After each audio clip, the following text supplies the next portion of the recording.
Right, when we're dealing with complex numbers, it's very much like when we're dealing with surds, in that we never leave an equation or an expression with a surd in the denominator. We always rationalize.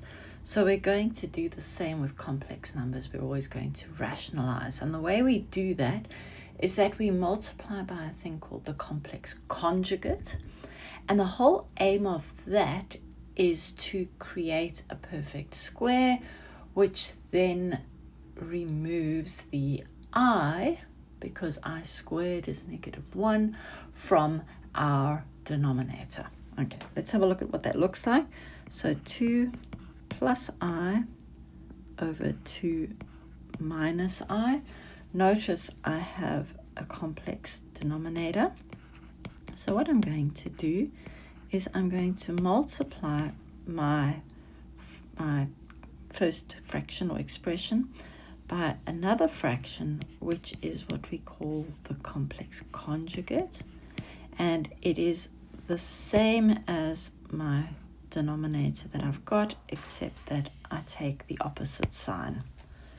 All right, and what that does for me, if I expanded that, because now I have got two brackets that I can expand, I get on my numerator 4 plus 4i plus I squared, and on my denominator I get 4 minus 2i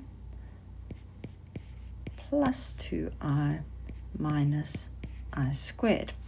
So notice that the minus 2i plus 2i cancel each other, and my negative I squared, well, we know that I squared is equal to -1. So we can simplify this. I've also got another I squared over here.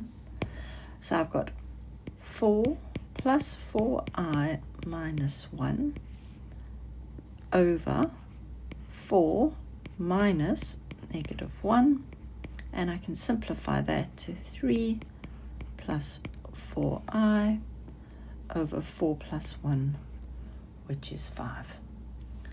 And we can write that in terms of a complex number as 3/5 plus 4/5 of I.